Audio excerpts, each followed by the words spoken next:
मंच पर उपस्थित गोंदिया जिले की देवरी तहसील के नगर पंचायत अध्यक्ष संजय उकेवा, विधायक संजय पुराम ने गुलाब बाबा चैरिटेबल ट्रस्ट के सभी सदस्य व चीचगढ़ गांव के नागरिकों को बताया कि मैं संत गुलाब बाबा के आशीर्वाद से 2 बार विधायक बना हूं। उनकी कृपा और आशीर्वाद से आज मैं संत गुलाब बाबा चैरिटेबल ट्रस्ट में उपस्थित होकर बताना चाहता हूं कि संत गुलाब बाबा चैरिटेबल को तत्काल विधायक निधि से एक मजबूत इमारत बनाकर देने का वादा करता हूँ।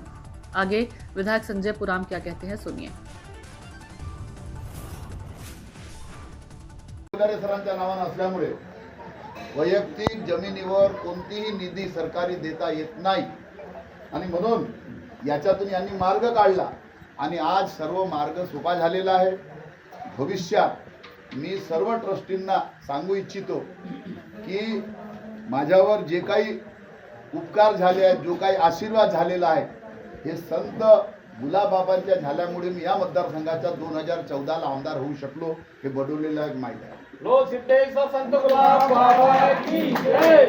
आणि मी स्वतः काटेलला देखील 2दा जाऊन आलेला आहे। आज जो काही मी तुमच्या समोर दिसतो आहे, जो काही मी आज 3 वेळा या मतदारसंघातून जो निवडणूक लढवत आहे किंवा लढत आहे, हे गुलाब बाबांचा आशीर्वाद आहे आणि गुलाब बाबांच्या आशीर्वादामुळेच मी दुसऱ्यांदा सुद्धा या मतदारसंघाचा आमदार होऊ शकलो आहे। आणि म्हणून माझ्या परीने जितका मला करता येईल तितका मी प्रामाणिकपणे प्रयत्न करणार आहे, प्रामाणिकपणे काम करणार आहे। माझ्या समोर आज जो काही खाली मंडप दिसत आहे, गुलाब बाबांच्या आशीर्वादाने 1-2 वर्षात देखील इथे तुम्हाला छत पाहायला मिळेल। मला तुम्ही मागणी केल्या नाही, माझ्या आता जवळपास इलेक्शन 3-4 वर्ष नाही, तरी सुद्धा मी हे सगळं याच्यासाठी करतो आहे की मी तुम्हाला पहिलेच सांगितलं, आम्ही निमित्त मात्र असतो, आम्ही निमित्त मात्र आहो। आमदारकी आज आहे, उद्या नाही। मनुष्यामध्ये एकही रुपयाचा घमंड नाही पाहिजे। जो आज आहे त्याच्यामध्ये माणसाने समाधानी असलं पाहिजे। काही लोक समाधानी नसतात म्हणून ते वाया जातात, परंतु आपण निरंतर या मतदारसंघात सेवेमध्ये तत्पर आहोत, कार्यरत आहोत आणि भविष्यातही पुढेही आपण मोतीलालजी आपण भविष्यातही सगळ्या राहणार आहोत। आणि त्याच्यामुळे माझ्याकडून भविष्यात आता तुम्ही मला म्हणले नाही तरी सुद्धा आपण मला जो दिसते, कारण असं आहे मागण्यापेक्षा जो येथे आला आहे त्याला जर दिसला असेल तर मागावची काय वाट पाहता।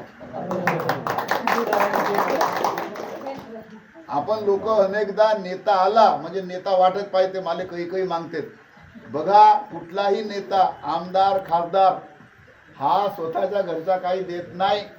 जो काही देतो तो तुमच्याच पैसा तुमच्याच वाट्याला देतो आणि तोच निधी मी आज या ठिकाणी जो दिलेला आहे तो जनतेचा पैसा आहे, जनतेची निधी आहे आणि जनतेच्या निधीतून हा जो सभागृह दिसतो आहे हा गुलाब बाबांच्या आशीर्वादाने आपल्या सर्वांच्या सहयोगाने हा निर्माण झालेला आहे। ज्या पद्धतीने आपण काटेल धामला जातो त्याच पद्धतीने या परिसरातील लोक देखील याच मंदिरामध्ये येऊन आपण प्रत्यक्ष काटेल धामला गेलो की काय अशा प्रकारची प्रचिती इथे आल्यावर होते।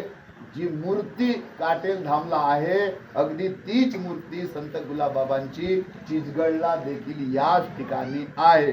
आणि त्याच्यामुळे आपण सर्व आज या प्रकट दिनाच्या निमित्ताने इथे उपस्थित झालेलो आहोत। निश्चितच गुलाब बाबा आपल्या सर्वांवर सदैव कृपा त्यांची येत राहो, बरसत राहो आणि आमचे सर्व काम चांगले हो, हीच मी आजच्या प्रकट दिनाच्या निमित्ताने विनंती करतो। आपण सर्वांनी मला बोलवलं, मान सन्मान दिलं, इतक्या मोठा साल श्रीफळ आणि नारळ देऊन माझा जो सत्कार केला त्याबद्दल मी समस्त समिती आणि चिचगढ़ वासियांचे मनपूर्वक आभार व्यक्त करतो आणि माझे शब्द या ठिकाणी समाप्त करतो। जय गुलाब बाबा।